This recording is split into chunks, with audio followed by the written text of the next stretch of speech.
एक 60 साल का बूढ़ा जब घर पहुंचा तो वह अपने बहू को आवाज लगाया, मगर उसकी बहू वह ससुर की आवाज को नहीं सुनी। फिर ससुर जंगा प्रसाद सोचा कि चल करके बहू के रूम में ही देखता हूँ।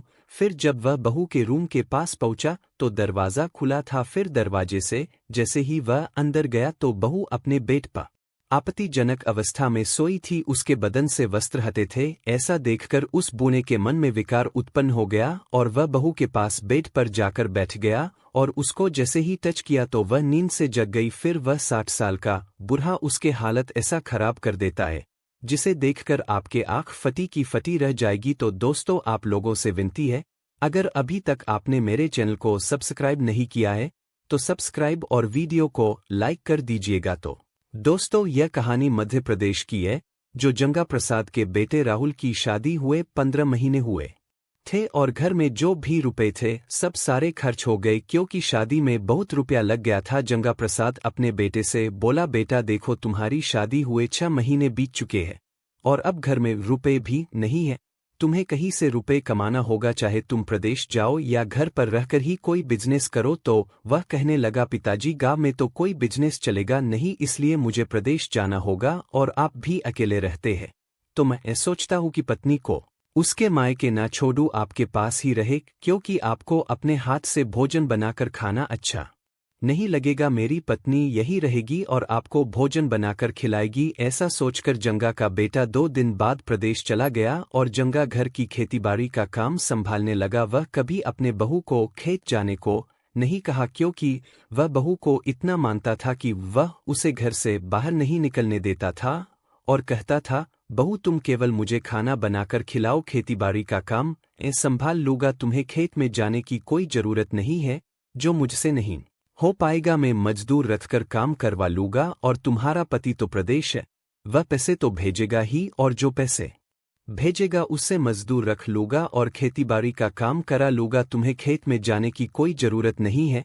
जंगा प्रसाद के बेटे को प्रदेश गए 8 महीने बीत गए और जंगा प्रसाद की बहू अपने पति को बहुत याद करती थी, मगर करे तो क्या करे, घर में पैसे की कमी थी और परेशानी थी, इसीलिए अपने पति को प्रदेश जाने के लिए कह दी। मगर वह बाद में अपने पति से कहने लगी कि तुम घर चले आओ, फोन पर बात करने लगी, तुम्हारी बहुत याद आती है। उसका पति कहने लगा, पिताजी से पूछ लेता हूँ तब घर आता हूँ, कहीं वह नाराज ना हो जाए कि घर में पैसे नहीं खर्च नहीं है। तुम प्रदेश से घर चले आए, कहीं पिताजी नाराज ना हो जाए, इसलिए तुम मोबाइल पिताजी को दे दो, उनसे कुछ बात कर लूं। तभी उसकी पत्नी अपने ससुर जंगा प्रसाद को मोबाइल दे दी और बोली कि आपका बेटा फोन किया है, आपसे कुछ बात करना चाहते हैं। फिर जंगा प्रसाद ने मोबाइल ले लिया। तभी उसका बेटा कहने लगा, पिताजी मुझे घर की याद बहुत आती है और आपकी भी याद आती है, मन करता है कि प्रदेश से चले आओ और कुछ पैसे भी कमाया हूँ ले आओ, क्योंकि बहुत काफी दिन हो गया आप लोगों को देखा नहीं हो। तभी वह कहने लगा, ठीक है बेटा, अभी धान की कटाई चलने वाली है, तुम धान कट जाने के बाद में आओ, कम से कम 1 महीने के बाद में आओ, तब तक कुछ रुपए कमा लोगे, क्योंकि धान की कटाई करना पड़ेगा, मजदूर रखना पड़ेगा और धान दबाना भी पड़ेगा, उसमें रुपए खर्च होगे। अगर तुम वहां रहोगे तो कुछ रुपए कमा लोगे और धान की कटाई खत्म हो जाएगी और सारा धान जब घर में आ जाए तब तुम्हें फोन करूंगा और बताऊंगा, तुम चले आना, क्योंकि यहाँ आने से क्या फायदा जब पैसे नहीं होगे तो कैसे काम होगा। तभी जंगा प्रसाद का बेटा बोला, ठीक है पिताजी, जब आप फोन करोगे तभी मैं आऊंगा।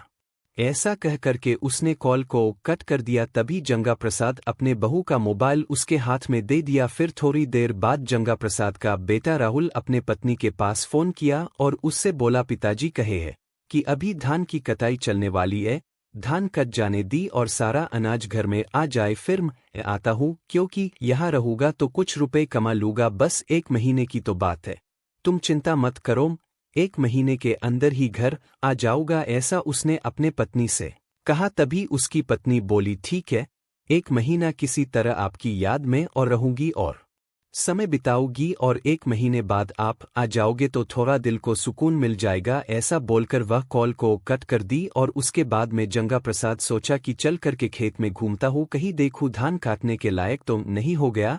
ऐसा सोचकर वह अपने खेत में चला गया तो देखा उसका धान काटने के लायक हो गया था। फिर वह गांव में वापस आया और 2 मजदूर को बताया कि मेरा धान काटने के लायक हो गया है, चलो हम और तुम दोनों साथ रहेंगे और धान काटेंगे। तभी दोनों मजदूर बोले, नहीं, कल से हम लोग कटाई करेंगे, आज मेरे पास समय नहीं है, आज मुझे कहीं जाना है और शाम तक वापस लौट आऊंगा, तो कल सुबह 9 बजे से आपके खेत में चलेंगे और धान काटेंगे। ऐसा मजदूर जब बोले तो जंगा प्रसाद वापस अपने घर चला आया और आराम किया। धीरे धीरे समय बीतता गया और जब शाम से रात हुआ और रात से जब सुबह हुआ तो जंगा प्रसाद सुबह 8 बजे मजदूरों के घर पहुंच गया और उन्हें बताया कि भैया जल्दी से तैयार हो जाओ और सुबह 900 बजे तक खेत में पहुंच जाना है।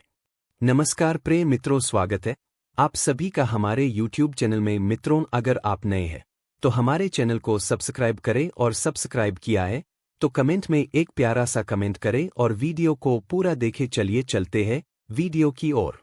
मजदूरों से इस तरह बात करके जंगा प्रसाद अपने घर आया, चाय पानी पिया और फिर तैयार होकर अपने खेत में पहुंच गया। जब वह खेत में पहुंचा उसके थोड़ी ही देर बाद दोनों मजदूर भी खेत में पहुंच गए। फिर तीनों लोग धान काटने के लिए तैयार हो गए और धान काटने लगे। धान काटते काटते जब दोपहर के 1 बज गए तो जंगा प्रसाद से दोनों मजदूर कहने लगे चाचा जी, मुझे बहुत भूख और प्यास लगी है, अब मैं घर जा रहा हूँ, खाऊंगा और आराम करूंगा, फिर 2 बजे से आपके खेत में आऊंगा। जंगा प्रसाद कहने लगा, ठीक है जाओ। फिर दोनों मजदूर अपने घर चले गए।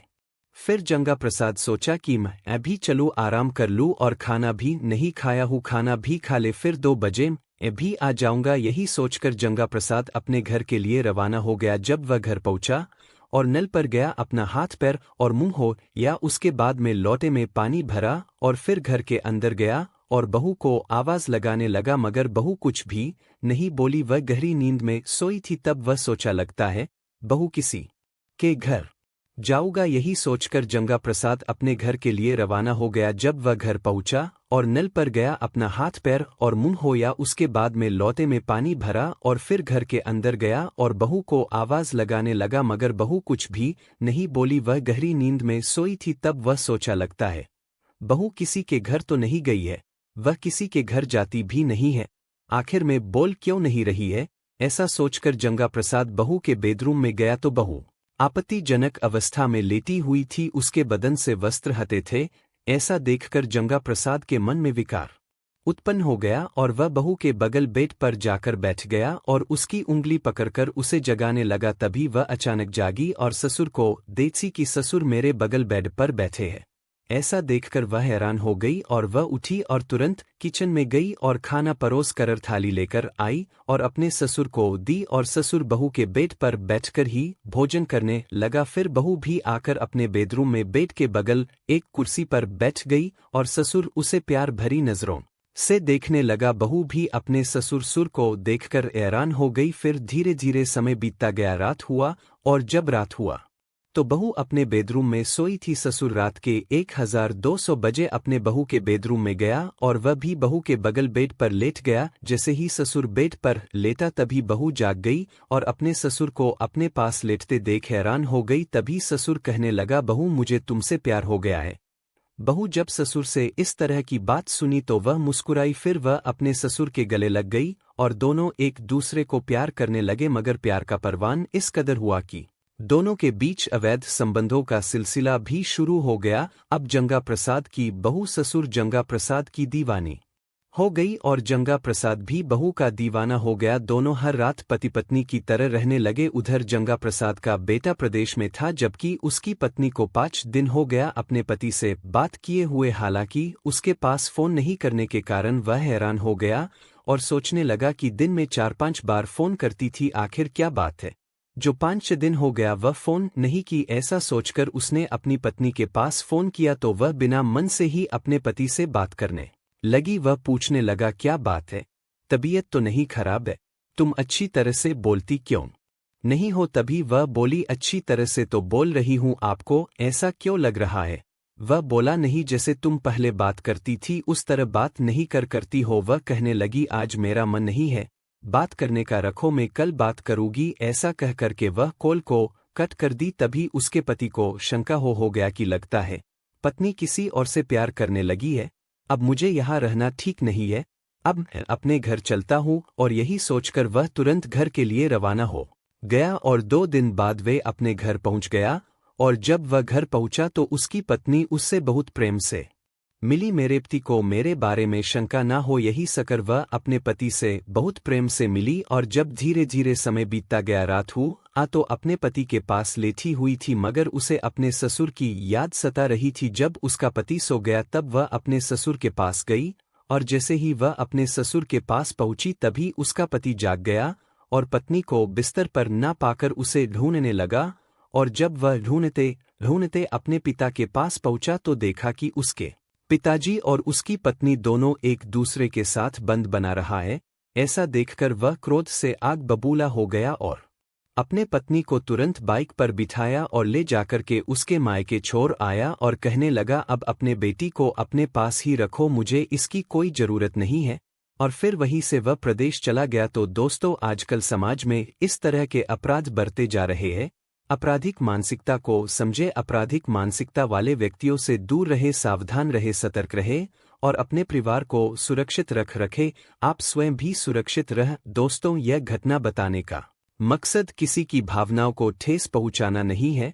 मैं यह सिर्फ इसलिए बता रहा हूं ताकि आप जागरूक और सतर्क रहे, हमारा देश और समाज ऐसी घटनाओं से बच सके। तब तक के लिए अपना ध्यान रखें। जय हिंद, जय भारत।